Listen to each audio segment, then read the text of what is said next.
Yo, guys, welcome back to Undefeated Locals. It's your boys, Marvin and Edgar here. What are we bringing them today, Edgar?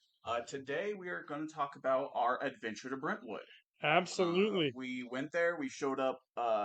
Myself, you, and our buddy the Brick on Yep, Discord. absolutely.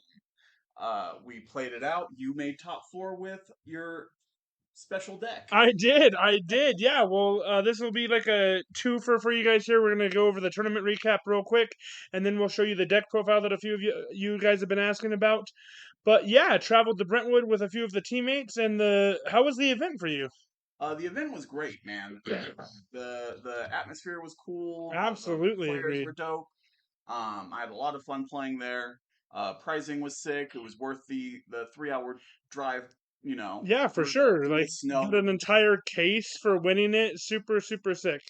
UVS Games actually, we figured out, are the ones that ended up providing Games of Brentwood with the case. That's a great, great step forward from UVS Games, right? Yeah, If you guys keep this up, that is an insane thing to do. Very, very cool idea. But yeah, Games of Brentwood was a super sick store. Very, very dope tournament. There's all sorts of case events going around the community right now because we're kind of in like a lull in the competitive format. So if you guys have the opportunity in your area, definitely go hit one up. This one was a ton of fun. But yeah, let's get into the profile here. All right, yeah, guys, starting off with the character that you see on screen, I ran it back with Ryukyu, this time on the Earth symbol. With Capture Evildoers being gone and a lot of things in the format getting hit, I just wanted to swap up the symbol. Earth has so much to offer with like her flip mechanic and just a lot of good spam foundations that run to work around the two. So let's get right into it. First off, the attack lineup. Not too different here, right? Of course, we're just 4Xing all of her attacks. Dragon Dive, Strike, Impact, and Clash are, of course, all just going to be 4X. We want the blank ones. The super interesting little sneaky move that we get to run since Earth does not have another printed blank attack is Falling Skies. This card was absolutely insane the entire weekend.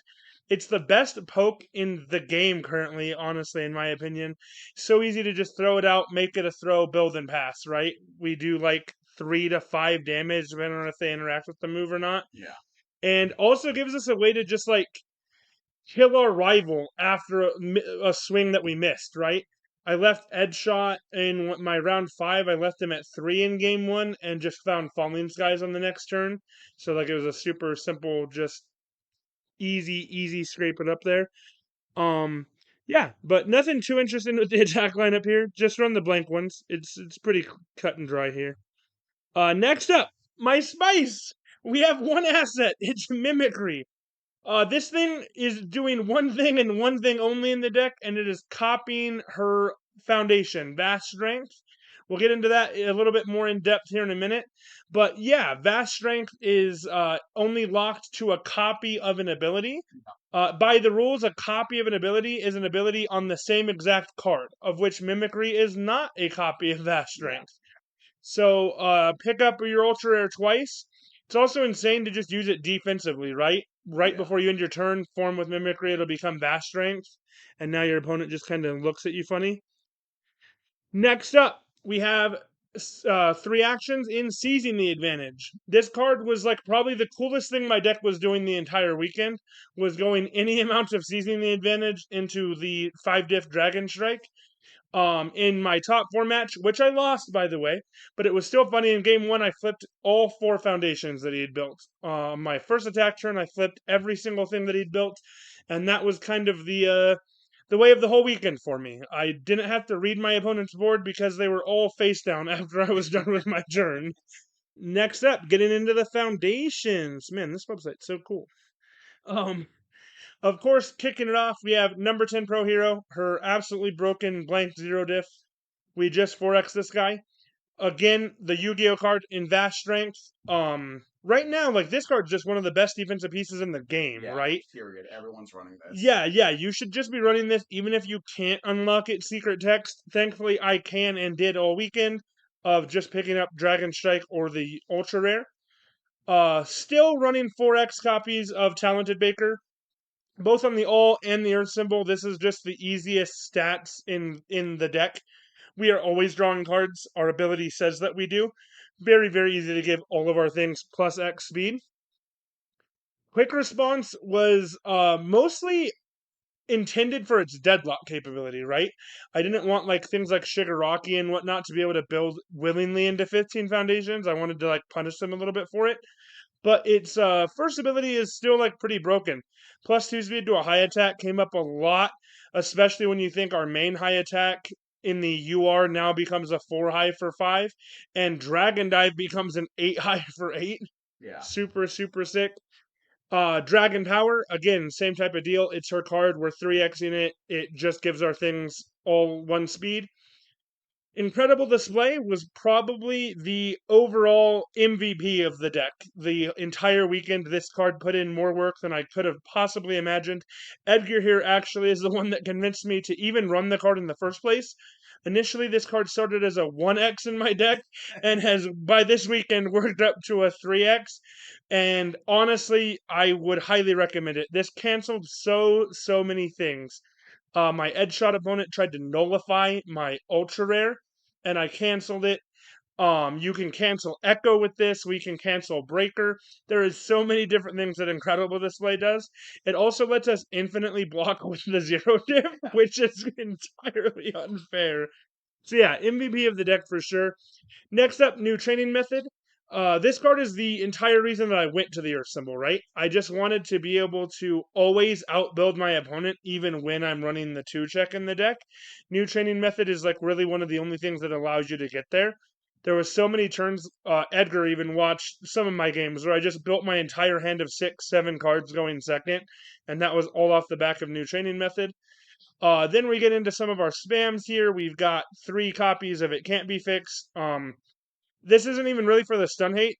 I may have gotten stunned a total of 2 times in the event, and I forgot its response because of that. Yeah. But this is just because it's a 0 diff plus 1 high block. Very, very good when you're trying to work around checking that too. Next up down the line here, we have 3 copies of Manly Passionate. This is a change that I made right before the event started. I was, just like with the all version, I was running 3 copies of Chivalrous Competitor. You don't ever need draw power with this character, right? Yeah. She has it all printed on her face. We literally, one of the homies there, the chamber at the event, worded it as we have a review step for every attack we play, and that is completely correct. I didn't really feel the need to protect any of my foundations. The only people that are really doing that is the mirror match right now, right? Is that if you have apathetic, I can flip apathetic before you do, so I'm not really worried about that. So took out Chivalrous, added Manly Passionate, and it came in clutch. There was so many times where I was able to like block with the 0 diff, respond Incredible Display, pick it up, block with it again, respond Manly Passionate, build it down. Yeah. So many And different. just drew 2 cards off. Yeah, and drew 2 cards, dude. I cannot stress enough how powerful the combos in this deck now are on the Earth symbol, right?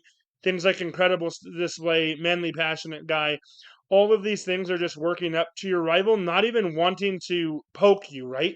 There was so many times throughout the weekend that I had Incredible Display, Manly Passionate Guy built, and my rival literally said to me, I don't even feel like throwing my attack at you because you're just going to build a foundation. I was like, yeah, I am. That is what's going to happen.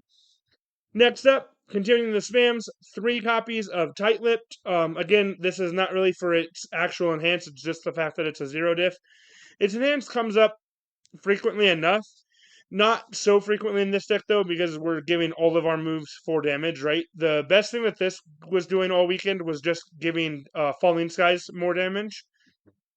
What is a symbol? Another Edgar suggestion here.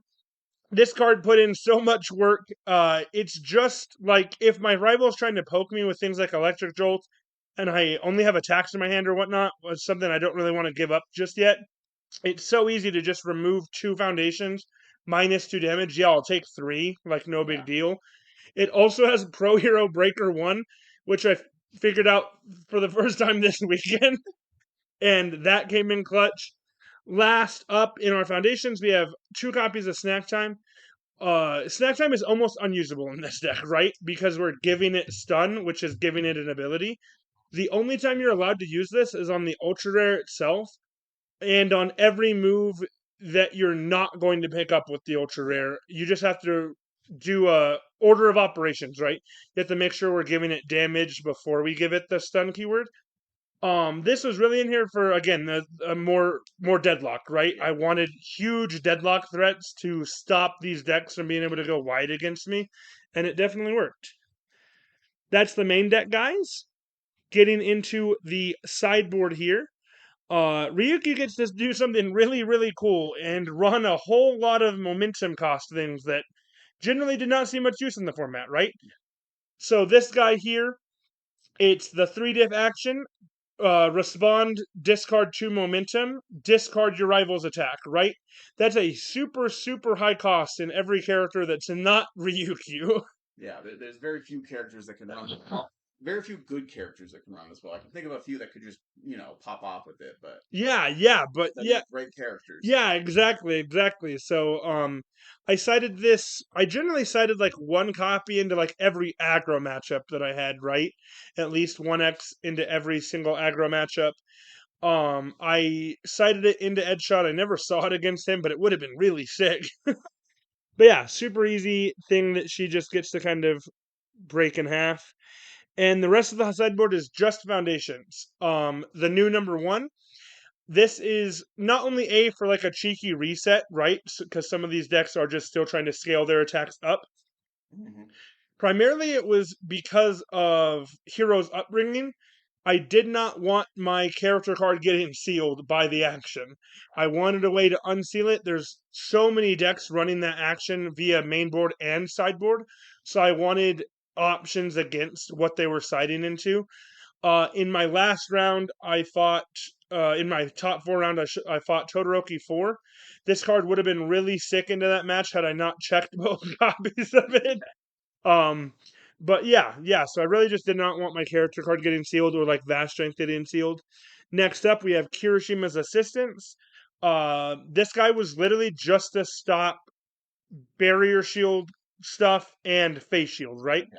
That is all this card did the entire weekend was either stop one of the breaker response or both of the breaker responses. And face shield was like the big one. I did not want my move getting flipped whatsoever. I want to pick it up with the UR. So every time I saw them running face shield or that I saw the ability that they could side into it is when I was siding into this guy. Learning the standards was honestly one of the worst sideboard decisions of the entire weekend for me, and this is one thing that I would change in the deck. You have so much blocking power with this character that learning the standards rarely comes up. I would maybe if you're scared of Jiro before she rotates, maybe I would sideboard like one into that character. I never ever sided 2 of this card into any match, and even the matchups that I did side it, I never activated its response. It was too costly. I never wanted to like eat 10, Yeah. right? Yeah. To like maybe make you stop attacking me. I don't think this card's very good in the format, period, honestly, anymore. I think too many characters are blowing past it, Yeah. right? I'll add this and I'll play another 9 moves against you because I'm only working on 2 cards in my card pool now. Mhm. So yeah, not the best sideboard decision for me. Last up, Forcing Surrender. This card is as good as it ever was. Another face shield tech for me to at least clear my card pool. I sided this into Tokiyami, one of my favorite things to do. I found it in both of our games, and it was sick. Very cool against the action decks. And yeah, that's the entire deck list here, guys. Things that I would change, definitely again, the learning the standards is pretty bad there. For the first time ever, there's not really much else that I would change in this list. Obviously, you're gonna be wanting to look at these 9 cards here, right? Yeah. Manly, passionate, tight-lipped, and it can't be fixed are all going to have to go. They're not optional. You're going to just straight up lose these cards here in a month. But they're all 3 spams. Manly, passionate guy. There's already things that you can swap it with. The aforementioned chivalrous competitor. You can swap it with high value target if you still wanted it to be like an extremely defensive piece. There's already things in the format that you can swap out for that. Tight lipped and it can't be fixed are much more difficult. There's not very many good zero diffs on Earth currently, but I'm sure that will change with Yu Yu Hakusho. These are things that have to be in the format, right? So I'm sure that you will gain them back. Everything else on the list, though, I think is honestly pretty solid. I can't think of like a single thing that I would really change. The other change that I made right before the event is I was running 20 attacks. I was running 4 Falling Skies. I dropped it down to 3 because this character draws 9 million cards in a turn. But if you wanted to be greedy, you can always just pop in a 4th Falling Skies and drop down one of the Manly Passionate guys. Yeah. Quick, easy, casual pop in a falling sky. Yeah, exactly. Just pop in a $50 card, guys. You'll be fine. You'll be fine. But yeah, that's the deck list. Hope you guys enjoyed it. And yeah, again, we cannot stress enough how much fun this case event in Brentwood was. Everybody there was so welcoming. The most of the Sacramento crew was down there as well. Lohan, the co-owner of UVS Games, was at the event. He provided the case, and he got top 4, Yeah. which was just wild to see. Guy just ran it through with mhaccg. Really, really funny. Any closing thoughts here? This deck, don't be afraid of it. Like the falling skies can become anything else if you're not running it. Like Hundred if you percent. don't have the falling skies, don't be afraid. Like, oh, I can't build this deck. That can be anything. Yeah, it can quite literally be anything. In the beginning of this whole run with Earth Ryukyu, it was actually Hellspider. Yeah. And Hellspider is still a great option in the deck, right? Give all of your blank attacks more speed. Yeah, don't be scared of this 4 diff. Everything else in the deck is like dirt cheap, right? Yeah. So many cheap cards here. Yeah, if you don't have Falling Skies, just axe it from the deck. Really, really clean and simple. You could throw another throw in if you really wanted to. Yeah. There's tons of 4 diff Earth Yeah, throws. it's not difficult. No. Other than that, also like the set one cards, we'll have Yu reveals here soon, most Yeah, likely. absolutely. We'll be doing hit or miss for that, and look forward to that. We'll go over every card they reveal. Yep. You got the new challenger decks the month after for Critical Role. Yeah, So yeah, you'll have a ton of cards to jam right back into this deck if you decide to give it a whirl. But yeah, Ryukyu is definitely not gone, right? So many people gave up on this character. She was nuts. She yeah. has been nuts. I have not stopped playing her myself. She's a lot of fun now. She has a lot more interesting interactions for sure. All right. And yeah, guys, thanks for watching. Don't forget that click that subscribe button right below us to enter our giveaway. Click that subscribe button, join our Discord in the description below to win yourself some Critical Role Clash decks, and catch us next time. Peace.